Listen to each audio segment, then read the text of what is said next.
Shalom, selamat pagi.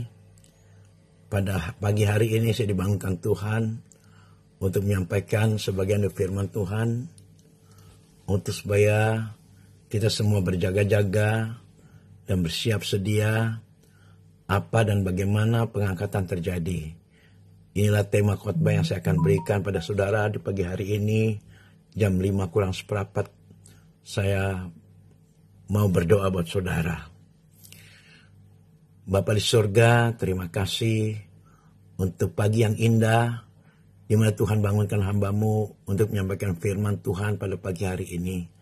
Biarlah firman ini menjadi satu penghiburan, menjadi satu kekuatan untuk kami berjaga-jaga menghadapi tentang akhir zaman ini Tuhan.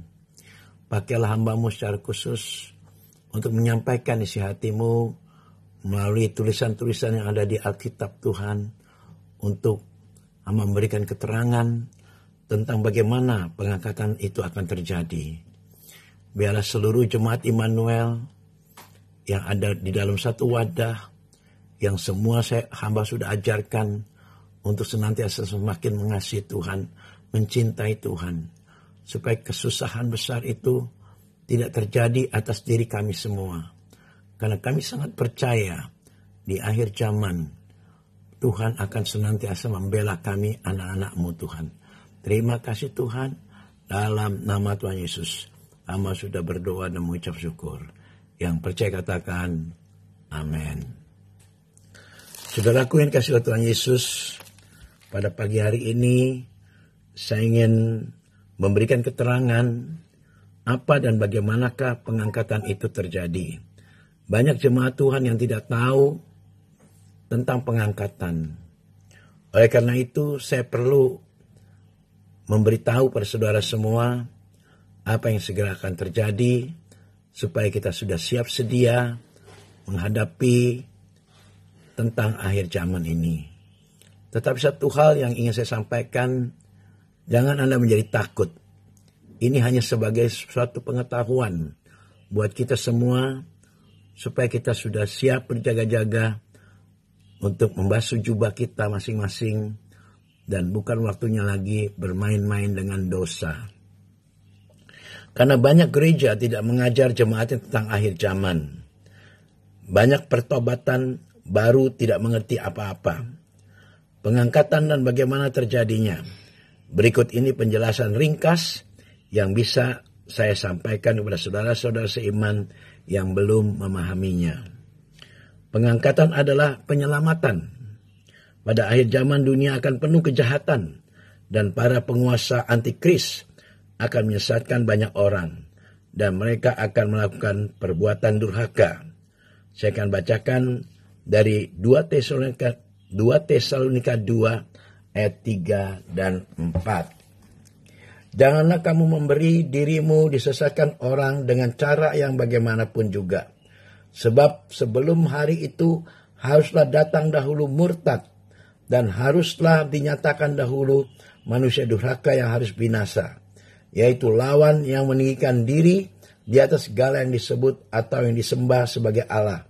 Bahkan dia duduk di bait Allah dan mau menyatakan dirinya sebagai Allah. Maka murka Allah akan dicurahkan atas orang-orang fasik berupa 7 bencana besar. Dalam kitab Wahyu 18 ayat 6, sebentar saya bacakan. Wahyu 18 ayat ke-6. Wahyu 18 ayat 6, demikian firman Tuhan. Balaskanlah kepadanya sama seperti dia juga membalaskan. Dan berikanlah kepadanya 2 kali lipat menurut pekerjaannya. Campurkanlah baginya 2 kali lipat dalam cawan pencampurannya. Wahyu 18 ayat 6. Dan Wahyu 5 ayat 7. Wahyu 5 ayat 7 saya bacakan sebentar. Lalu datanglah anak domba itu dan menerima gulungan kitab itu dari tangan dia yang duduk di atas tahta itu. Itulah sebelum murka Tuhan dicurahkan ke atas bumi. Orang-orang kudus akan diangkat ke surga untuk menghindari bencana murka Tuhan itu. Karena Allah tidak menetapkan kita untuk ditimpa murka, tetapi untuk beroleh keselamatan dari Yesus Kristus Tuhan kita. Diangkat bukan berarti meninggal. Banyak yang mungkin salah mengerti dan menganggap ikut pengangkatan ke surga berarti meninggal dunia atau mati.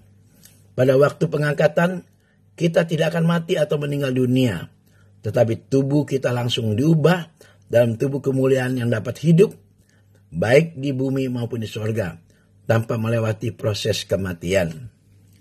Dalam 1 Korintus 15 ayat 152 dikatakan, sesungguhnya aku menyatakan kepadamu suatu rahasia. Kita tidak akan mati semuanya, tetapi kita semuanya akan diubah dalam sekejap mata pada waktu bunyi nafiri yang terakhir. Syaratnya untuk ikut pengangkatan, Anda harus dimeteraikan oleh Roh Kudus dan tidak mendukakan Roh Kudus. Untuk memasuki hari penyelamatan atau pengangkatan, Efesus 4 ayat 30.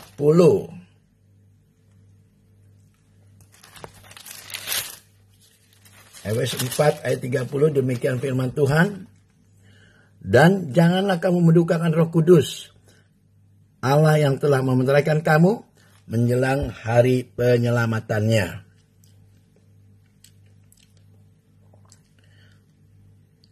Cara menerima Yesus sebagai juru selamat dan Tuhan. Akuilah dosa-dosamu dan terimalah penebusan dosamu oleh darah Yesus, dan hiduplah menurut jalan-jalannya.